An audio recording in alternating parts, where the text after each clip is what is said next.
তারা সার্বিক সহযোগিতা করবে। এই গত 5 তারিখের আগে বা পরে আগে যে সহিংসতার ঘটনা বাংলাদেশে বিভিন্ন জায়গায় ঘটছে, সেই তুলনায় পাকুন্দিয়া উপজেলাবাসী একেবারেই শান্ত ছিলেন, ভদ্র ছিলেন এবং প্রশাসনকে সর্বোচ্চ সহযোগিতা করছেন। এই সহযোগিতার কারণে পাকুন্দিয়া উপজেলার কোনো সরকারি অফিস, ভবন কোনো কিছু তেমন ক্ষতিগ্রস্ত হয় নাই, না হয়ই নাই। আপনারা সহযোগিতা করছেন, মনে করছেন এটা আপনাদের সম্পদ। প্রত্যেকটা অফিস, প্রত্যেকটা সরকারি স্থাপনা আপনাদের সম্পদ। এটা আপনারা হৃদয়ে ধারণ করছেন, আপনারা শিক্ষিত, সচেতন। এই জন্যই কিন্তু আপনারা নিজেরাই এটার রক্ষণাবেক্ষণের দায়িত্ব নিচ্ছেন। এই জন্য আপনারা প্রশংসিত হয়েছেন। আমাদের থানা প্রশাসনও, উপজেলা প্রশাসন সহ সবাই আমরা আপনাদের সহযোগিতায় সারা বাংলাদেশে প্রশংসিত হয়েছি, কারণ কোনো ধরনের নাশকতার ঘটনা এখানে ঘটেনি। আজকেও যে দাবি আপনারা নিয়ে আসছেন এই পল্লী বিদ্যুৎ সমিতির কাছে, সেটাও ছিল শান্তিপূর্ণভাবেই। আমি দেখলাম কারোর মধ্যে কোনো উশৃঙ্খলতা নাই। আমার কাছে এই জিনিসটা ভালো লাগছে। কর্তৃপক্ষ তাদের সাথে আমরা কথা হয়েছে, সাথে কথা হয়েছে।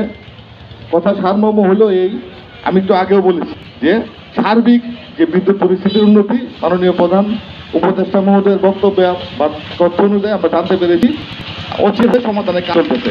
এখন পুরসভার যে বিষয়টা 7 নম্বর এবং 8 নম্বর ওয়ার্ড, অন্য ওয়ার্ডগুলোর মতো বিদ্যুৎ কেন সরবরাহ করা হয় না, এটা শুনছি। শোনার মাধ্যমে এটাই পাইছি যে ধরেন একটা নির্দিষ্ট এলাকা থেকে যখন বাইরে দেওয়া হবে, তখন হয়তো বা পুরো সামগ্রিক অবস্থার উন্নতি হইলেও বিদ্যুৎ আসলে জমায় রাখে না, বিদ্যুৎ সাপ্লাই দেয়, তাই না? জমায় রাখতে করে এখন মনে করেন যে আগে যে এটা দিলে হয়তো বা আরেকটু লোডশেডিং দিতে হবে। তারপরে তারা কালকে থেকেই তাদের কর্তৃপক্ষ কাজ করবে সবাই নিয়ে, যে বিদ্যুৎ যদি বাইরে যায় থাকে, পৌরসভার বাইরে যদি যায় থাকে, তাইলেও ওই লাইনগুলা মোটামুটি সমন্বয় করে পৌরসভাটা একেবারে সুষমভাবে 1 নম্বর ওয়ার্ডে যেভাবে থাকবে, 7 নম্বর ওয়ার্ডে থাকবে, 8 নম্বর ওয়ার্ডে একইভাবে থাকবে। এই জন্য তারা কাজ করবে। আমি তো ভাই বিদ্যুতের লোক না, এই কারণে এই বিষয়গুলা আমাদের এজিএম মহোদয় আছেন, ডিজিএম সাহেব বাইরে আছেন কাজেই, ওনার সাথে কথা বলেই উনি এখন আপনাদেরকে এই সিস্টেমটা সম্পর্কে ওনার আলোকে বলবেন।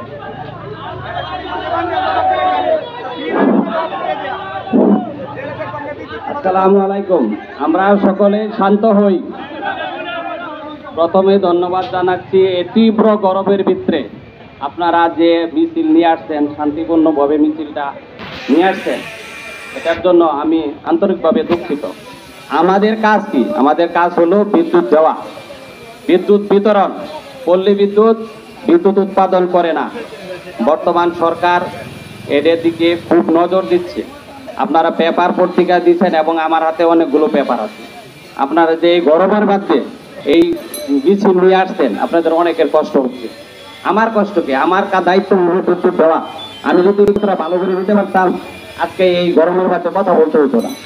আমি যাচ্ছি দেশের সার্বিক উন্নয়নের সহযোগিতার জন্য ছাত্র সমাজ এবং সমন্বয়ক 7 নাম্বার 8 নাম্বার তো আমরা কোনো আলাদা করে দেখার কি বিষয় নেই আছে। পৌরসভার সবাই ট্যাক্স দেন না? আমি যদি আজকে বিদ্যুৎ দিতাম 7 নাম্বার 8 নাম্বার কোনো নতুন আসতো না।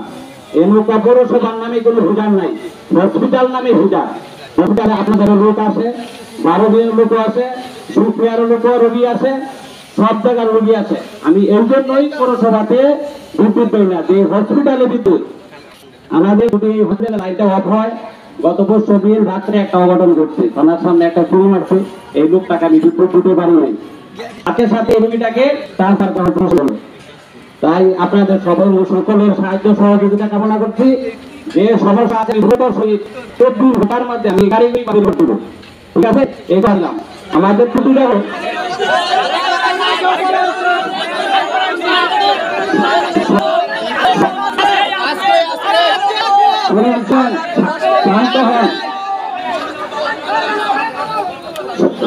শান্ত হন, শান্ত হন, আমি দিচ্ছি।